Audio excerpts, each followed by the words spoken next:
There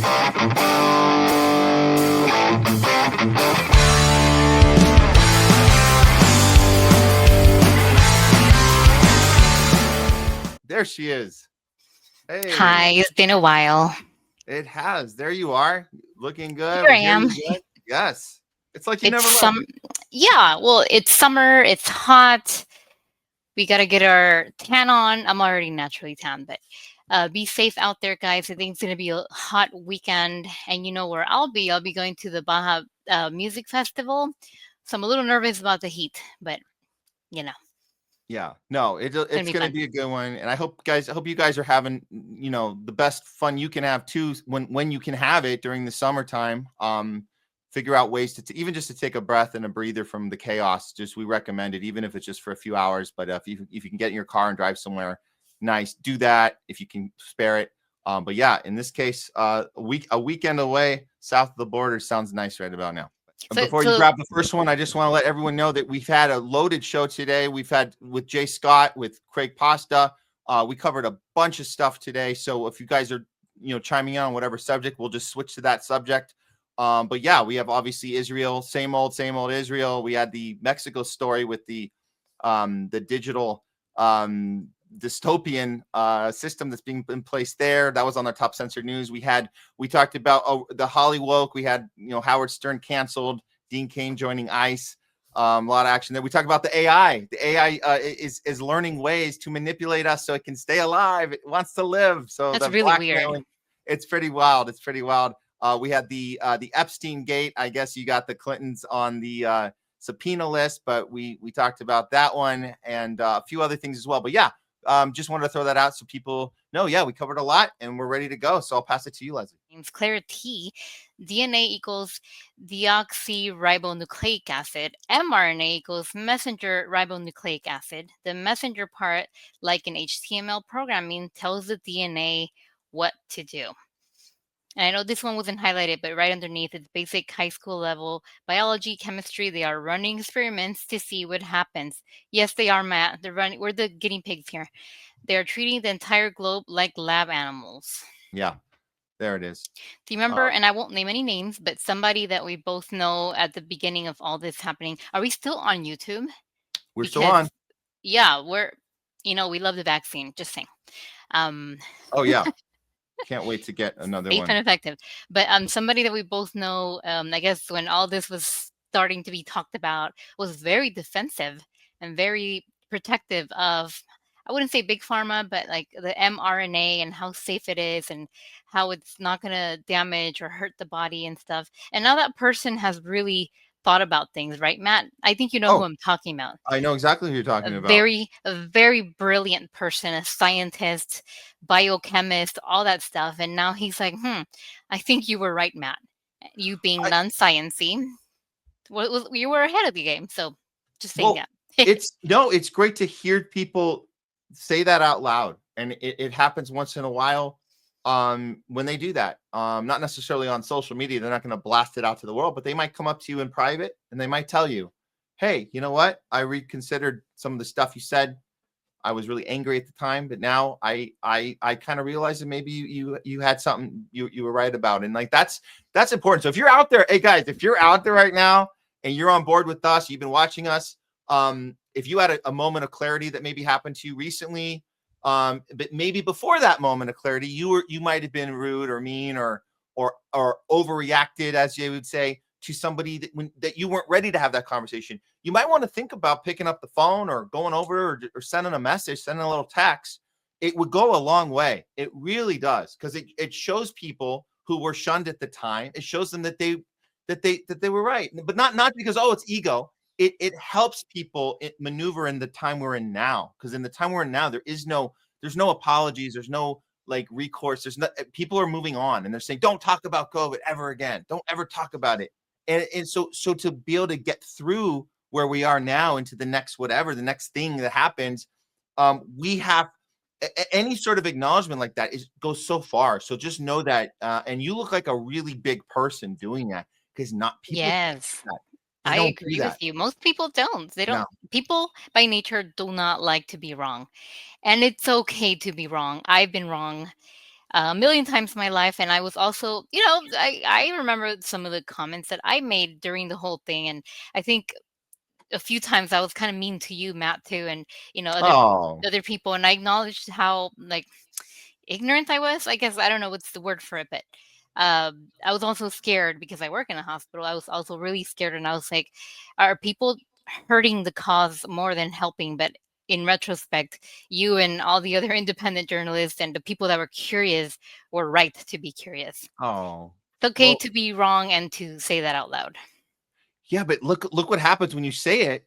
It's not just, oh, And you don't someone. have to be a scientist Yeah. to know all this. I'm nowhere near as knowledgeable as you or your colleagues about the conflict that's been happening in the Middle East, but I know it's wrong what they're doing to the Palestinian people. Oh, that reminds me. I'm going to say this because we talk about this subject. It's not just with COVID and pharma. It's with Israel and Palestine. It's with elections and like red versus blue stuff and all the media propaganda and all those areas. One thing we have to look for so we can be prepared in the future because they're going to keep doing this and find new ways to pit us against each other. Always look the side that is kind of the one you have to be skeptical of is the one that has to tell you that something's complicated.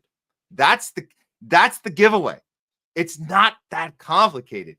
You know that COVID was wrong, not because we had degrees in microbiology and we were these doctors and scientists that had all these credentials. Plenty of doctors and scientists got this shit wrong.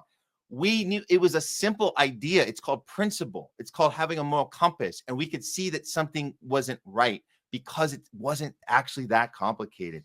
Just like Palestine. Not that complicated. We can see that it's wrong. It doesn't take like massive amount of ways to have to explain it. We have to spend time arguing with Zionists because they don't want to listen, and we have to kind of go through all their little deflections.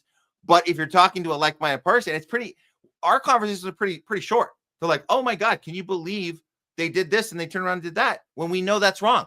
You know what's wrong when you see it with your own eyes. You know it's wrong because we're human beings and we know what's right. We know what's wrong. It's an instinct. So we just ask people to tap into that instinct off the bat. So you're able to see it before it happens again.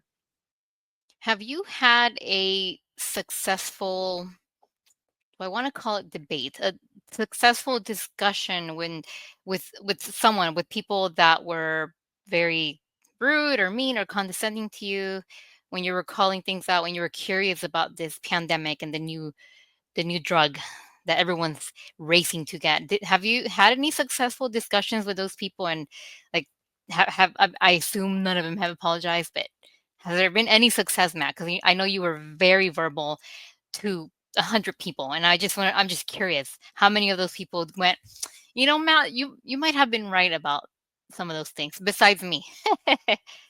But besides what you just said, and besides the person you were referring to earlier in the conversation, I don't believe. I think maybe one other person. You know what? I do. You know what? I'm going to do that. I'm going to give a shout out. Because I don't. We went through a period of not talking that much at all, really. But we're having discussions now. I'll give a shout out to my mom because we having Oh discussions. yeah, go You know, Leora. I gotta say, I gotta give her. I gotta give some respect her direction because when we started talking about COVID, it was way after the fact because we hadn't, like I said, we weren't speaking before really at all. I mean, just occasionally, but not. We would never have gotten into a subject like this until after it was kind of in the rearview mirror. And so when it came up naturally, no, she was on a totally different wavelength. And I think at just her ability and willingness to just listen very quickly, she's like, oh, I didn't look at it like that, or I didn't think of it, or I thought RFK Jr. was this crazy brain guy with a brain worm or something, and I thought he was. I said, no, Mom, you were remember you were always about health when we were growing up, Yeah, right? So yeah. this was something that like go back to your moral compass about health. Go back to that, and then know that RFK Jr. has always been he's been a lefty his whole life with talking about environment, and you're talking about just trying to be about health and wellness his whole life, and challenging these corporations that have taken over our industries here and taken humanity out of it. So she looked at that and she goes, oh my God, like that's wow. Like, but it took a little bit, but I appreciated that. And I think that people might be willing to have that discussion. If you go start from principle, start from morality, start from those places. You don't have to get into all the details. Eventually, I had to tell her, by the way, the thing you should be mad at RFK Jr. about is his Zionism, and then that was an interesting part of the conversation. But it's like just talking it out. You can get someone to go, oh shit, I didn't know that. Why didn't I know that? Well, because the media didn't want you to know that. They wanted you to think it was the opposite. They wanted you to think it was yeah. Every once in a while, you'll get someone saying, you know what, I didn't think of that. And it takes a lot. It takes a lot for someone to do that. You mentioned principle. I think a lot of people have principle, but a lot of people also have ego. Yeah. Ego or denial. There's a lot of denial out there too. Ego can really F you up. It can really F you up. Yeah. And I have the same question, and I'll move on, but I just have the same question because, again, how articulate you are, Craig, Jay Scott, all of your guests, how these discussions have gone with people that will probably remain Zionist their whole life. Has there been any successful discussion with any of these people? I'm just curious as to, does having discussions help? They do. And I'll go back to this. When we have them publicly, that's the best. Maybe with the Zionism, it's better publicly. When I say publicly, I don't mean like passive aggressive Facebook messaging. I'm not talking about that because that's bad. That's not a real discussion. That's where it's cyber bullies behind keyboards. That doesn't count. People can manipulate that so bad. It's so like I'm talking about what we're doing right now on the show. I'm talking about when we have guests on.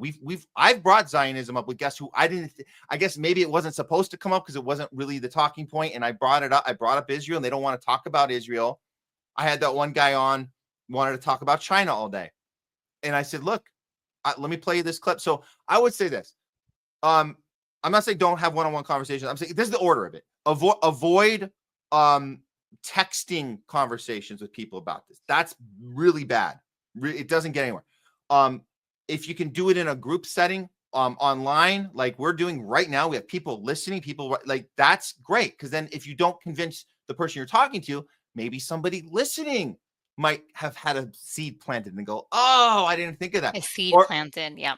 So that makes it worth it. And then then this one takes a little more skill and patience. As you know, Leslie, we go out into the actual wild, into the lion's den, right into UCLA, where the Zionists showed up to infiltrate the Palestinian protesters. I'm ready to go. I'm ready to take them on. Again, you were already in the beginning. Yeah. I really wish I would have posted that video of you when you were taking off 20 people yelling at you. Yeah, but we put a little clip up on the show, and I think anybody standing there nearby, they were paying attention. By the way, people on our side maybe didn't know how to articulate because they kind of stayed quiet. Maybe that's also good for them. So know that as well, that when you do this publicly, there's people that are on your side, but they don't know how to articulate. And they hear you make a point and they go, you know what? That point resonates with me. I'll remind the viewers that day we went to UCLA, the majority of the protesters were students in their 18, 19, 20-year-old students, and the people holding the white and blue flag, they're counter-protesting, were people our age, 30s, 40s, 50s, 60-year-old people, families. They were infuriated. They were just so pissed and yelling at the protesters. So they were not, I don't think I saw anyone trying to have an actual conversation. They were really mean. Anyway, moving on. We might have had a little blip there, but I think we're good. I think I did on my end. I don't know if people, we had to cut off. I didn't see anything from my standpoint. Oh, great. Then that was just me. Okay, cool. Well, I'm glad we got that. Okay. Well, let's get to a few more. But these are good, important discussions. I appreciate it. I appreciate it too. And you know what? You don't post this one, but Zootzilla, so sweet and nice of you. They wrote, "Hey Matt, doesn't Leslie's hair look great today? Thank you. I just got up from bed." It's naturally crazy. So thank you. I appreciate that. Okay, next starred one from Keel Jones. We don't have a public sector in the US. We have a fake public sector that is totally run by corporations. Yes, we do. Seems like the 1% rule it all. Yep. Yeah. Absolutely. Thank you for that. And Keel, thanks for tuning in, Keel Jones. Keel Jones. Yeah. Now, are you just Clarity. getting this on the YouTube, or can you get the ones on Rumble as well? Because we had some Yeah. earlier. Okay. Yeah, I'll catch the start Rumble. If I miss Oh, one, you can also. yeah, go ahead. Sorry, you're I was running just it. calling out the people I haven't seen before, like Clarity, Victor, Jen, Keel Jones. Cool. Welcome, guys. Really cool. And Jamie, thanks for doing this as well. Pamela Drew is always hello. Airwaves as well. Jokers for you at 2:13. If you want to post it. Increasingly, like Nazi Germany in the West equals wealth and privilege correlates to how horrible a person is. And like you said, if you refuse to be a fascist as a good person, you will end up with nothing. Yeah. Thank you, Jokers, for you. Yeah, well said. Thank you, Jokers. Appreciate it. Loot Villa. Million people are with you on this one at 2:23 p.m. Matt. Free Palestine. Oh yeah, we love that. Zootzilla. Free Palestina. Yes. Yes. I wish I could wear something. Well, no, never mind. You know what? I was thinking of wearing something around the lines of watermelon or something of the colors of the flag in the music festival. Yeah, why not? Hell yeah. Lily. Oh, Lily Gallo at 2:29. Thank you for tuning in, Lily. Let's see. Pamela Drew at 2:33. Angels. Oh, yeah, I saw this one earlier. Angels without wings do walk among us. It's how we get nurses. Oh, Pamela. Oh, very Thank cool. you. That means a lot to me. Thank you. Love it. Love it. Hey, we have a Facebook comment. How awesome. Because you know how no one likes to go on our Facebook feed here in LA, right? But yes, I know. Did you see this one? From Lily? From Frank. This is Dr. David Martin's guy. I'm going to put this one up. Oh. Yeah. I like that picture. Fighting medical tyranny. Yeah, from Frank. Yeah. Frank's badass. Love this dude, man. Yes, all these media outlets have been fed what to do, and the leader of the puppeteering cult is Pharma. Yes, it is. Unfortunately, Trump is owned by Pharma. Is Donald Trump still claiming that his vaccine is the best? Yeah, he's literally still saying the Operation Warp Speed. And remember, he's telling us that the Democrats made up Epstein and they're a bunch of assholes. And if you believe that, F you. At the exact same time, he's saying Republicans and Democrats agree that the Operation Warp Speed was the greatest thing ever. It's insane he can say both of those two things at the exact same time. And when everybody knows that neither of those are true, that his own base knows that. That's the problem. He's saying these things, trying to convince his base knows that both of those are lies. Forget what the Democrats think. His base knows. And that's why Frank writing this, it's important because I understand Frank, we were able to engage about, getting Dr. David Martin on the show. It was one of the best conversations we've had, best as in it got out to like 500,000 people, more than 500,000 people saw our interaction with Dr. David Martin. And I got to say, Frank, you probably know this as well. If you're watching right now, a lot of people in the medical freedom community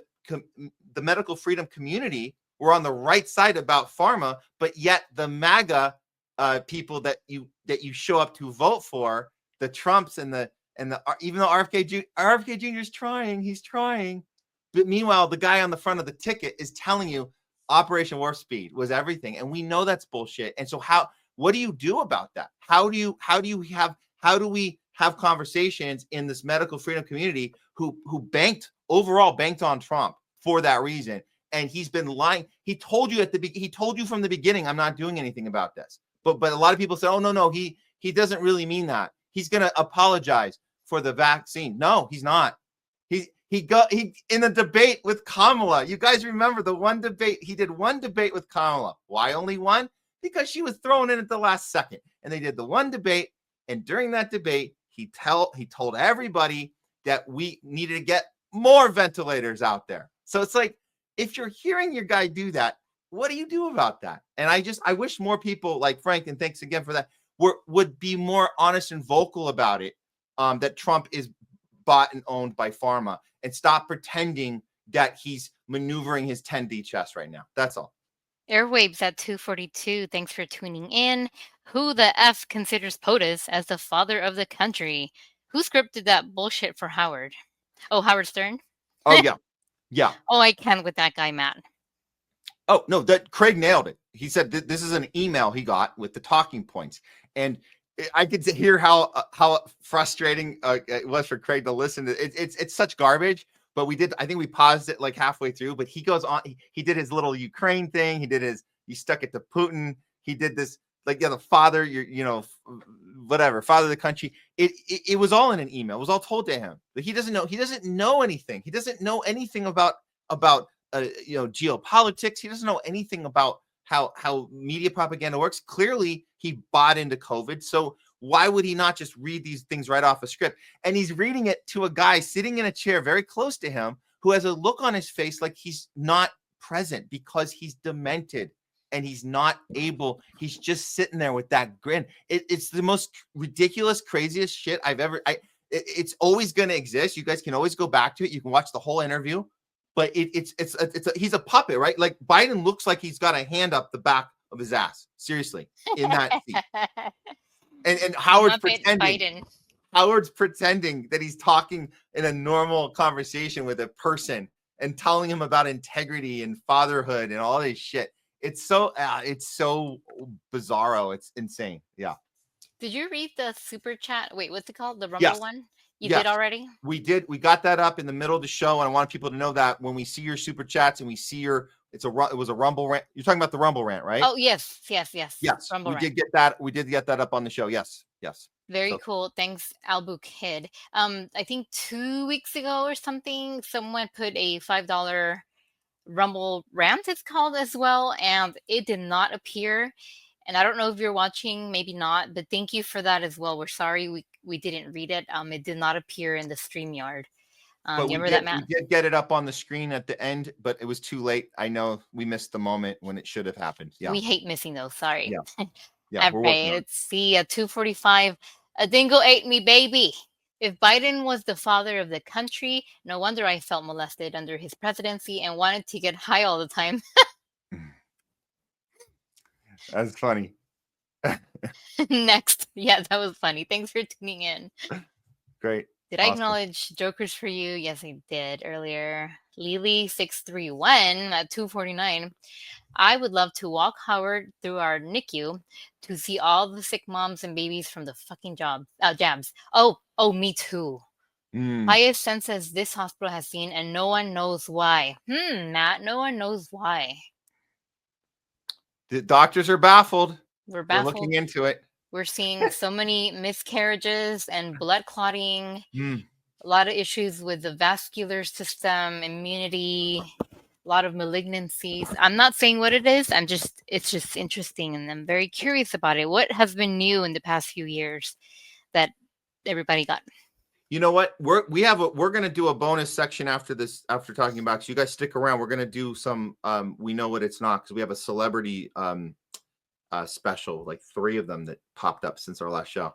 But with that said, since we have Leslie here with us, healthcare professional, can I ask you, what happens in these situations behind the scenes today in 2025 when the discussions are going on about what's going on with this person? Does anybody ever ask the question? And if no, what would you think would happen if anyone, a nurse, assistant, anybody, a doctor, anybody standing there with the chart asking the question, what is the vaccine status of this person in the context that they're trying to figure out why are these blood clots happening? What would happen if somebody asked that? Is it like, how dare you? Or is it like, or are people like, that's a great question, we didn't think of that? Or what happens? Does that happen? I don't think you're going to like my answer. And Lily, actually, I haven't seen Lily before. Really awesome that you tuned in, and thank you for this comment. And I would love to connect with you. It is the picture from Kill Bill. Is that Kill Bill? Yeah, you're not going to like my answer, Matt, because I would say never talked about or never questioned or brought up. I have. And with my father, and some of our viewers know a little bit about my father, and that he was suckered into getting, I think he got 3, right? He got Yeah. 3 vaccinations, and he almost literally died from that. Um, and then when I try to, for his case, for example, with his case, I try to bring up that issue about the vaccination, that it's caused blood clotting, and somebody confirmed that it made it worse. I would say the majority of providers are still like, well, we don't know if that really happened. There's underlying illnesses your father has. Well, we don't know. So in my father's context, no, nobody except the one doctor has not acknowledged it. And in the professional context of my patients, and when I was in pediatrics for the last few years, no, Matt, and I knew you're not going to like this answer, but no, it was not talked about. Nobody asked, nobody mentioned. By the way, this mother, or this infant, or this child with newly diagnosed cancer was vaccinated. I don't know why kids get vaccinated, but they do. Uh, no, that the short answer. Uh-uh.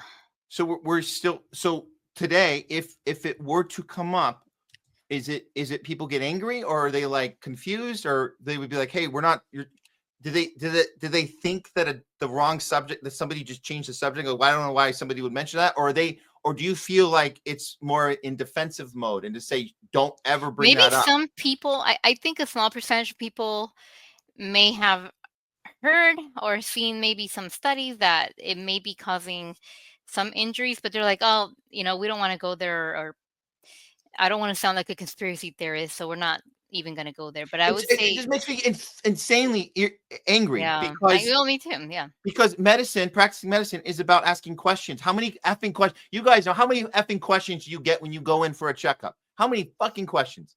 What did your dietary habits? What you did in the last week? What you did Well, yeah, yesterday? that's very basic questions now, Matt. It's the usual. Do you exercise regularly? Um, what does your diet look like? They look at your weight trend, and then most importantly, do you have any COVID symptoms? Oh my god! I see that every day at work. So the fact that your COVID mRNA gene therapy vax status is considered a conspiracy question. We don't hear that it's a conspiracy question. So you're not allowed to ask a conspiracy question, but you can ask 100 other questions about the patient, because every bit of information is important when you're trying to evaluate their personal situation. So especially if you have something they're dealing with that you don't know what the hell's going on. Where are these blood clots coming from? So you're trying to get to the bottom of it. You're supposed to ask 100 questions. Why is this the one question you're not allowed to ask? Because if you do, you're a conspiracy questioner, which is insane to me, because doctors ask questions. That's what all those effing forms with the fucking page after page after page of effing questions. And you're telling me that one is inappropriate.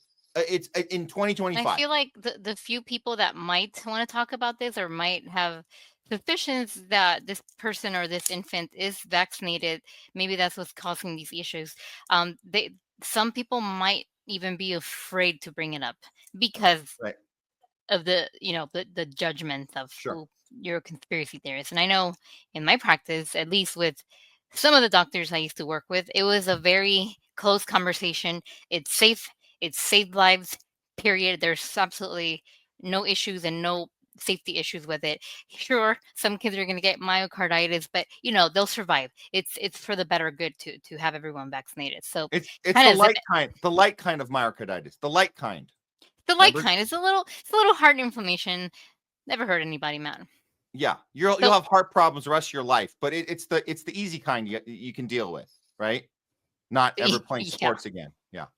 Anyway, Lily, thank you for that comment. I'm with you there. I wonder if you are a nurse or a physician. Are you a respiratory therapist? I'm very curious here, but thank you. Thank you for that comment. Let's scroll down. Booflans531, thanks for tuning in. I'm not sure if I've seen that name before. Airwaves at 302. Dr. Milky Toast West. Not all Nazis are bad bullshit. Thank you, Airways, for bringing up the Nazi thing, because that is exactly, I actually forgot that part of the point. Craig and I were having a little debate, but not really. I think we were kind of agreeing, but there were a few things we were having to work out as far as where Cornell was coming from. And it's like, if you just replace child killers with Nazi, it would just be a ridiculous point to say that we're all inclusive and we have to be accepting of everyone. And if we kicked out all the Nazis, we wouldn't have anyone left to in society. That's kind of what he was saying. And I just think that for somebody who has a history of shunning people for voting for the wrong effing president, for him to pretend that child killers being accepting into society is okay, because if we don't accept them and we don't tolerate them, I mean, yeah, if we don't tolerate them, then we're not going to have any society left, because there's so many people in our country that have supported horrible things. But yet Nazi never came up. That's funny. He never mentioned Nazi. He talked about being against civil rights. He talked about being against the Native Americans. He talked about a lot of civil rights movements. He never mentioned Nazis, which is interesting, because that would be the one. Go all in, Cornell. Tell us how we are accepting of Nazis because we can educate them after the horrible things they did. We can educate them and we shouldn't shun them. That's kind of what he was saying. And I'm just saying, he's a guy who has a history of shunning people. It's not like he has never shunned anyone. So that's the thing. Thank you, Airways, for that. Thank you, Airwaves. And to Pamela Drew, who posted at least one link. I'm looking through the chat. Thanks, Pamela, for the link. I saved it. Okay, let's see. Other starred comments. Do a couple more and we'll throw a few more up at the end. But I think we got a couple more. Let me finish the star ones. Great. Foo Fluns 531 at 307. Furthermore, it's an American obligation for our participation to accept all fleeing Israelis. Yeah. Accept all fleeing Israelis. Yeah, I mean, it's an obligation.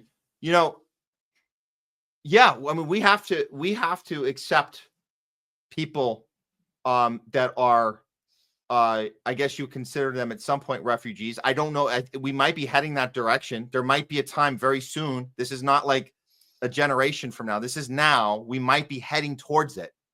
Wait, refugees from Israel? There might be some. They might be in a situation. So we accept refugees from Israel and the white Africans. Who else can come here? I mean, we've always had, we have a history of acceptance. I think that's why we have this horrible immigration debate now, because we rigged the border with our investment in the cartel, the CIA running the drug cartel, running the human trafficking, the sex trafficking, they stealing all the children. There's 300,000 children missing. So it always goes back to, the Dean Canes out there are like, I'm going to join ICE and teach those illegals. It's like, dude, like, you don't know how horrible this problem is that we created. But Craig Post has been right about this from the beginning. He says, if you want to fix immigration, get rid of American imperialism, U.S. imperialism, Western imperialism, Israeli, control of the Greater Israel Project, every possible method we use to destroy other people. That's what creates our problem. So if Israel is heading towards its own destruction, and that's the irony, is that's the one we're trying not to destroy, might be heading to its inevitable end, then yes, you have to apply the same the technique of we take in refugees. I would much rather apply that to a place that we didn't purposely create the problem, but we generally create all the problems that create refugees. That's pretty much every one of them. We're the ones that are responsible for every country in South America, every country in Africa, every country in the Middle East, and they end up over here. It's not, Mexico, they're coming in from Mexico. They're coming in from, there's a whole system in place to bring people in. We know all this. We've looked into the border. It's pretty messy. And I don't know if we'll ever solve it, because there's too many things happening in the shadows that we'll never, ever fully get to the bottom of it. It's too bad, because that system, it's too dark. Like, where the hell are these 300,000 kids that are RFKs? Where are they? What the hell? And why isn't anyone getting fired over it? Why isn't anyone going to effing jail? That's the main thing. You can take someone out of their job, but why are they not going to jail? I don't know. But yeah. Molly Little Bird at 310. We need to educate those who will listen and shun those who continue to endorse genocide. I appreciate that comment. And yes, I try to do that very thing, educate those who will listen. In my social media, Matt, you see that I post kind of daily things about Palestine and Sudan and Congo and, everything I really care about, which is everything going on in the world. And there are a lot of people who reach out and ask me questions. So I do appreciate those people. Yeah. So thanks for that comment, Molly Bird. We agree. Let's Cool. see. Jokers for you. With Shigo Zilla, thank you for your We'll make comments. we'll do the last one here on the stars, I think. Which one? The The one last at one? 319? I think so. Yeah. There might be Yeah. another one that I liked. Okay, yeah, one or two. Dr. West has lived in a cushy bubble since he was a grad student and has no idea the reality poor people face since. Thank you. Yeah. Yeah. I mean, he's been running his tired, droning on, same message every time. I don't think he just like any other person out of the Democratic Party. They have too big of a life of luxury to really fully know how to connect with people. It's too bad because he says the right things a lot of the times, but overall, when push comes to shove, he's not willing to fight the class system. He's only willing to fight the race, the civil rights, playing that card, and that's it. That's all he will not fight the economic warfare. He won't fight that battle. And that battle, you can only fight it if you know the struggle of it. And you don't know the struggle of it if you're in a bubble, a Cushing bubble. That's the problem. That's the disconnect. And we don't have really any politician that fully understands that. They don't understand that the real battle is the economic battle. It's the economic divide. It's a class warfare that we're in. And if we can get more people to understand that and talk about that, then we can change people's minds and stop distracting them with these, color revolutions, which is not, it's not to say that that's made up and it doesn't exist. It's just that that's not the heart of it. That's not getting to the effing core of the problem. So yeah, that's unfortunately. Yeah. I see Crypto AG tuned in, and Mary Ploppins. I've always loved your name. I'll read this one last. Okay. At 3:50 p.m. I don't know if you can see it. The funny part is that doctors don't study diet. And I agree with you, Mary Ploppins. Matt, I think we talked about this before. Nobody ever talks about, they do. They say you got to exercise regularly and eat a healthy diet. But people are like, okay, we'll do. But nobody knows what the hell that means. Yeah. What is a healthy diet? Is it the thing we learned when we were in 3rd and 4th grade? The food pyramid? Eating wheat and cereal in the morning? No. Don't forget the bacon. Hey, that bacon that is recommended by the American Heart Association or one of those associations, one of those .org say you got to eat a balanced breakfast. Yep. Oh, that opens up the Pandora's box of, has anyone ever talked about fasting, intermittent fasting? There's no money in increasing your water fasting. intake, sodium intake, potassium, magnesium, zinc, calcium, everything in the, okay. Anyway, I just like that comment from Mary Ploppins. Yeah. And thank you, Mary Poppins. Yeah, Airwaves love bacon. Bacon is a type 1 carcinogen, but I am sure you knew that. I'm sure you knew that. Thank you, everyone. Thanks, Matt, for having me here. This was really fun. I love reading everyone's comments and learning every day I do. I learn from you guys. So thank you. Really cool. Take care of your mental health. Holistic health is not just about stuffing medicines down our gullet. We got to think about holistic health, mind, body, and spirit. So namaste. Have a good weekend, everyone. Thank you. Bye.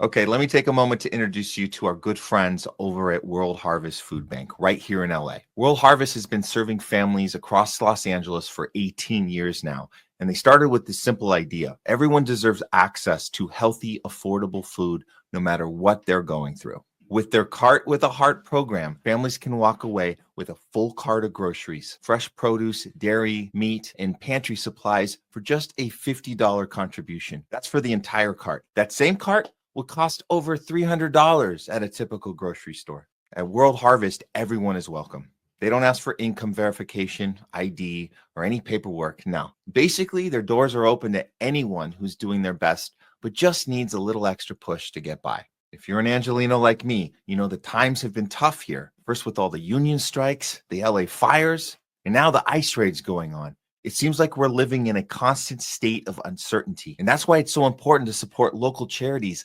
like World Harvest, because they aren't just helping the community. They're an essential function in its very survival.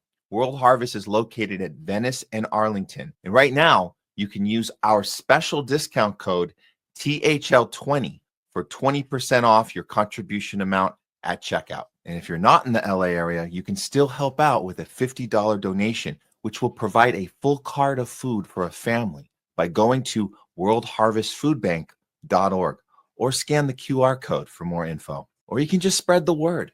Follow them online. Let people know they're here for them, because at the end of the day, it's about providing choice, access, and relief without barriers. World Harvest Food Bank. End hunger now.